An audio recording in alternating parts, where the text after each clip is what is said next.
You're probably aware that mitochondria are the powerhouses of the cell. That's very true, and they are both your body's batteries and also the engines that produce power in those batteries.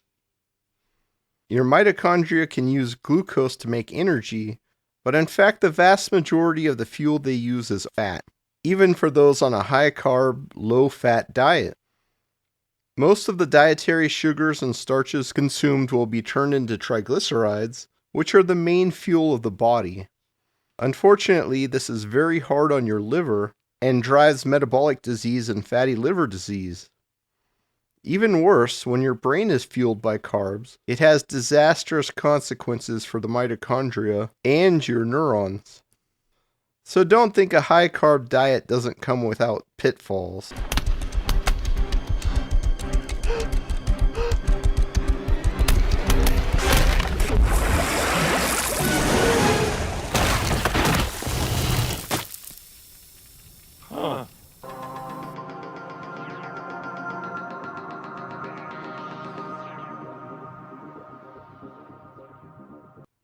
During very intense exercise, your body has brief spikes where it burns more carbs than fat, but most of the time people burn at least 70% fat.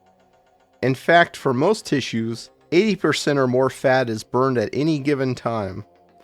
Your heart is a good example, but this also applies to your skin and most of your organs, aside from one important exception that I'm going to leave out for now. There's good reason for this because carb burning is very damaging on a cellular level. It is even more damaging when carbs are used for fermentation. Only 2 ATP energy molecules are produced in this manner, but many byproducts accrue. About 5 to 10% of the body's energy is produced in this manner. It is necessary in hypoxia, that is when no oxygen is present, but we could and probably should consider this a pathogenic form of energy production. This is also known as the Warburg effect, and cancer cells typically elevate this to degrees of energy production far beyond what any normal cell would ever do, and they can use these byproducts to actually make the cell grow faster. Burning carbs for energy using oxygen is much less of a problem, but it is still very messy. The end product of glycolysis is always pyruvate, which then passes into the electron transport chain on its way to turn into ATP in the Krebs cycle. That's unfortunate because this step of the ETC is the step that causes the most reactive oxygen species. This step also is a selfish step in some sense because while it does create ATP, it doesn't clean up after itself. When we take the whole electron transport chain together, including the cleanup process where free radicals like ROSs are neutralized, it's called oxidative phosphorylation. The electron transport chain is typically portrayed as starting with complex 1 and going in order right through from 1 to 4. That is how it happens in glycolysis, and if it continues all the way through, then everything cleans up properly. However, it often fails on the first step and does not clean up at all after that. It's also not true that you always have to start with complex 1. Complex 2 requires succinate to function, but we do not require glycolysis to get succinate. It can also get there through fat burning, and when it does it this way, the process fails much less often, making fat burning much cleaner. This is especially true with certain long-chain fats like stearic acid from beef, which leads to large amounts of excess succinate being produced. There are varying theories as to why this is so, but I'm a firm believer that the mitochondria expects carbon in groups of 8, and the last leftover bit is a 2-carbon molecule which just happens to be acetic acid. The health benefits of acetic acid are manifold, and I've mentioned it many times in the past. But I believe one benefit not talked about much is that it will lead to excess production of succinate. This is known to be the case for stearic acid, and it's known to have many health benefits such as increasing mitochondrial biogenesis, which would seem to go along with this. Acetic acid goes right into the Krebs cycle on its own with no processing, so it makes sense that the mitochondria would sense its presence and produced succinate to process it, but since there's nothing to really process, this succinate winds up floating away to be used elsewhere. This could explain the many benefits of apple cider vinegar, and also explain why stearic acid is so healthy at the same time. Complex 2 is the succinate complex, and importantly, this complex also produces energy for complex 3 and 4, and without it they can't function properly. This is very important because this is where the cleanup for cellular metabolism occurs. Anything that stimulates succinate is known to have great effects on health, and thankfully there are many ways to do this. I'd also like to note that phototherapy seems to promote more activity of this cleanup as well, and that's one of the reasons why it's so healthy for you. As I said earlier, burning stearic acid is known to do this, and it should be noted when you fast you tend to burn much more saturated fats like stearic acid than you otherwise could. That is because the shorter chain fats are always burned first because they are easier to mobilize. The Wim Hof method also works by stimulating succinate release in the fat cells, and it's important to realize this only happens if you actually shiver. Otherwise, you are just wasting your time. Thankfully, anything that makes your fat cells jiggle a bit will also work, including vibration plates or simply hopping up and down in place. So don't think you need to freeze yourself to get these benefits. You could even just eat succinate. They are uncommon in the US, but some supplements include magnesium succinate or other forms of succinate, and sometimes it's even used as a food additive. Hopefully it's pretty clear by now you don't want to burn carbs in the body any more than necessary.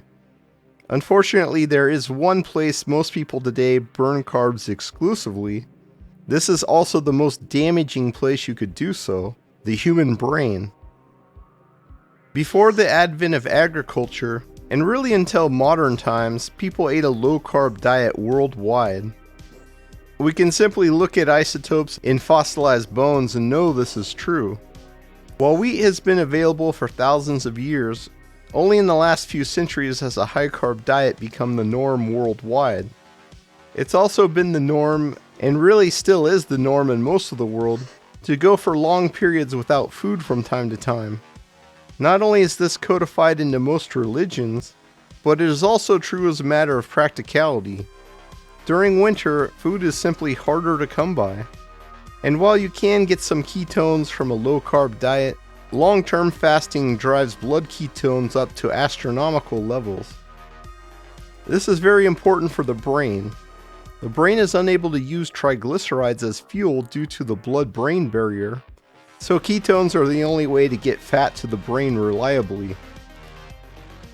When you do, it has very healing effects on your neurons. That is part of the reason people who start fasting often have long forgotten memories come to the surface. Sorry, I just got back the memory of seeing King Ralph. Though today most people's brains are fueled strictly by glucose, and it's often claimed the brain prefers glucose, in reality it's ketones that your brain craves. If the brain prefers any fuel, it is ketone. Very often, informed people will say the brain prefers glucose, and I don't know of any evidence to suggest that's true. The most damning evidence against that view, against the view that glucose is the primary fuel, is in fact available in humans, not to mention my own data that we've published before and will continue to publish on. But we know that when humans have equal levels of ketones or glucose in their blood, let's just say they were both at 5 millimolar, which would be very normal for glucose, but would be considered quite high for ketones because the average person has none.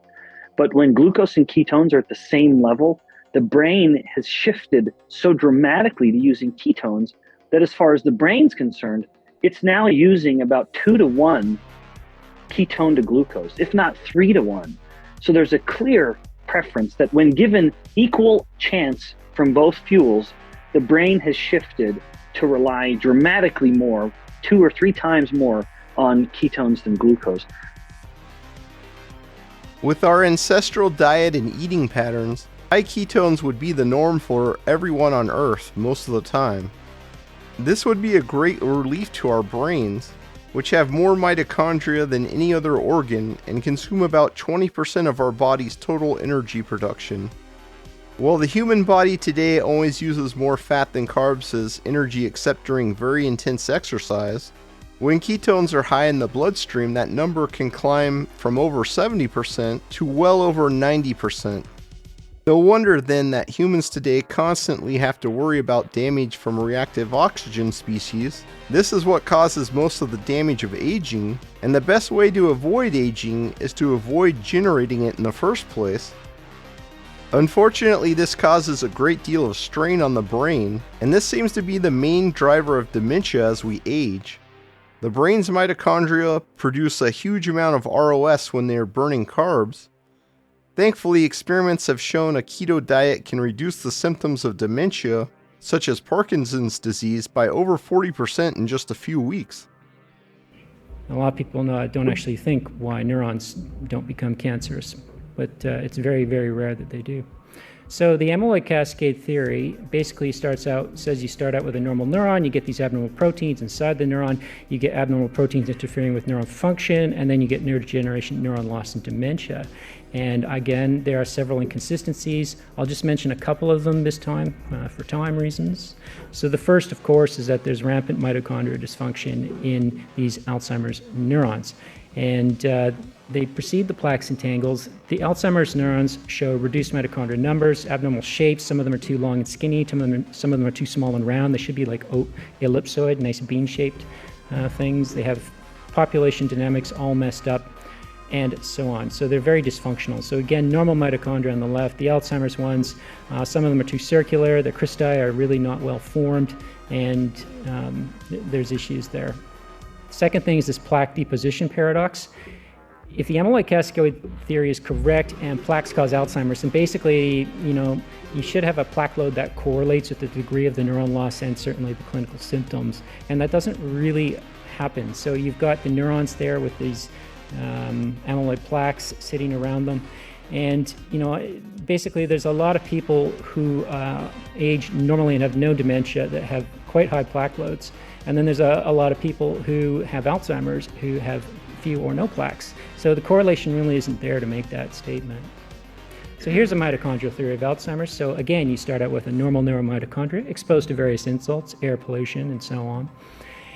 Over years and decades, the damage accumulates and you get mitochondrial dysfunction. And then the neuron faces an energy shortage. But neurons can't use the Warburg effect because they don't have the glycolytic machinery to do it. So unlike most cells that can utilize the Warburg effect and hog a lot of glucose to compensate for their damaged mitochondria, neurons can't do that. So they tend to wither and die. And as they're doing that, a lot of their normal metabolic functions go awry. These proteins accumulate that perhaps normally would have been removed, and you get neurodegeneration. But it's a response. The protein buildup is a response to the cause, which is the mitochondrial dysfunction. So targeting the proteins is not gonna help in any significant way. And that's where you get your neurodegeneration, your Alzheimer's. So if that's true, again, you need to restore the mitochondria. So I'll look at some of our other work on this. So we did this first in Parkinson's actually about 4 years ago. We had just short of 50 patients with Parkinson's, and we basically put them on a modified keto diet or a healthy low-fat diet for 8 weeks. And we just followed them and measured their Parkinson's very strictly in every conceivable manner. Patients on the keto diet at the end of the day improve statistically and clinically significantly. It's really important not to just look at stats, but to say, was the difference clinically significant? Because if it's not clinically significant, I'll tell you, a lot of trials out there don't have clinically significant results. It doesn't mean anything to the patient. And clinically meaningful means it's like obvious to people around the patient, to the patient. It's actually even to their specialist, and it's a really good thing.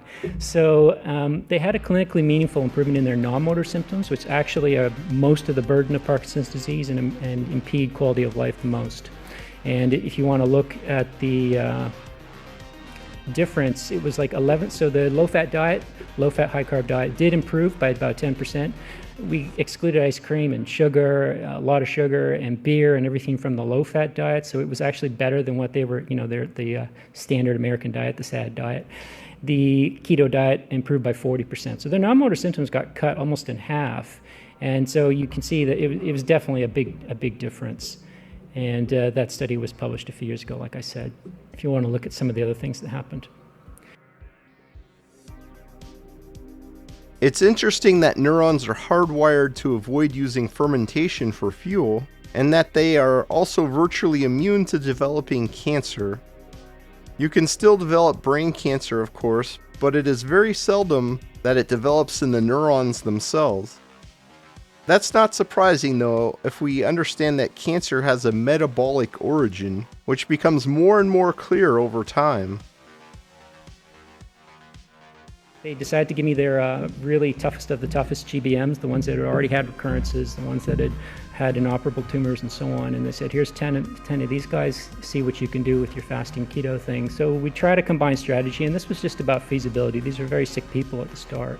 And then most of them had finished their chemo and radiation already. And basically what this showed is that for a period of 5 to 6 months, they did a really intense, fasting protocol, a 5 to 7 day fast every 1 to 2 months with a keto diet in between.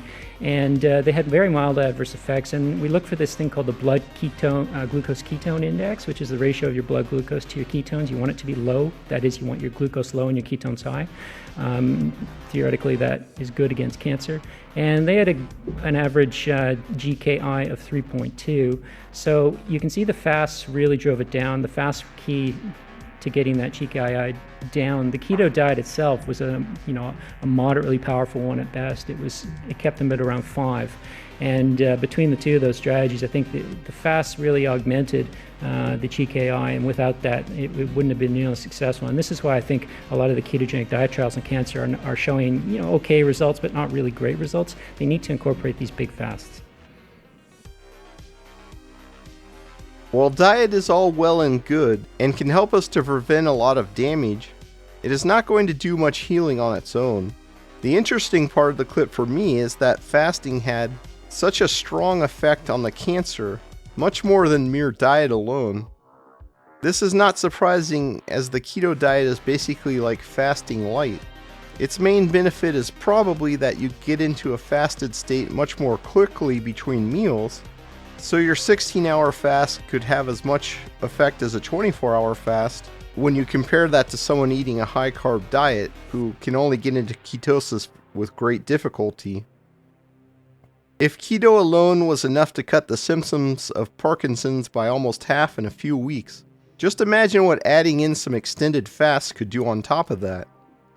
Some of the shared mechanisms of fasting in a low-carb diet include altering histone deacetylase levels, which has a strong effect on the metabolism of the cell. They also stimulate PPAR1 alpha and adiponectin, which helps mobilize fat from fat cells and increases fat burning in all of your cells, and this leads to increased insulin sensitivity. They also reduce blood triglycerides and stop new ones from forming, which helps with insulin resistance and fatty liver disease. A high-carb diet is very hard on the liver, and autophagy in the liver and consumption of liver fat is one of the most important benefits of fasting. When people think of autophagy, they should always first and foremost be concerned with liver autophagy, though it can be important for other issues like cataracts as well. If your liver is healthy, you will eventually get rid of visceral fat too. Experimentally, both low-carb diets and fasting have been shown to have this effect. In my video about fasting frequency, I showed that the main longevity benefit from fasting with mouse experiments was avoiding cancer. This also seems to be very true for humans as well. Okay, so here's what I propose as a mitochondrial theory of cancer. The normal cell mitochondria is exposed to various insults, carcinogens, radiation, and so on, high-carb, low-fat diets. And over time, years and decades, damage accumulates and you get mitochondrial dysfunction. Then the cell faces an energy shortage. The cell decides it's got to go to the Warburg effect, a plan B method for making energy, so that it can survive. And most cells can't do that. They die, but some can. Then the mutations occur as a downstream effect of the mitochondria damage. So they're a response. They're not the cause. Mutations are there, but they're a response to the cause of cancer, which is, in my opinion, the mitochondrial dysfunction. And then you get this unbridled growth and proliferation. That's a very different, important way of looking at it, because it means we have to treat the very left of this diagram, which is, of course, restoring the mitochondria. So that's the key. Now, I'll just throw a little bit of data and research at your way. So a few years ago, a young lady came into my office because I was treating her myasthenia gravis, which is a weird neurological disorder. But she'd also been diagnosed with stage 4 metastatic thymoma, which is a cancer that originates from the thymus gland, just a couple of weeks before. Her oncologist basically said, you have a year if you have palliative chemotherapy. There's no surgical resection option and no radiotherapy available for this one. It was too big and complex. So she spoke to me and I said, look, if you want to try this, I'm happy to support you, a different approach, a metabolic approach. And she did a 7-day fast every 1 or 2 months with a keto diet between the fasts for 2 years. That's the tumor there. So you can see it's very big. It's about the size of a small football. That's chest CT, and you can see on the coronal one section, the one on the left, that the circle outlines the tumor. That's most of the tumor. There's other parts of the tumor seeding throughout the pleura and along the heart that you can't see. It was a bumpy road. It was not an easy road for her, but after 2 years, the tumor was 95% gone. I just saw her a couple days ago, her and her husband, for lunch, and she's doing great. While people focus on glucose reduction to starve cancer, fasting does much more than this. For starters, cancer is often in tissue that is not oxygenated properly, if at all. When insulin is high in the body, as it is in at least 80% of the people today in America, the large immune bodies like macrophages simply can't reach the entire body.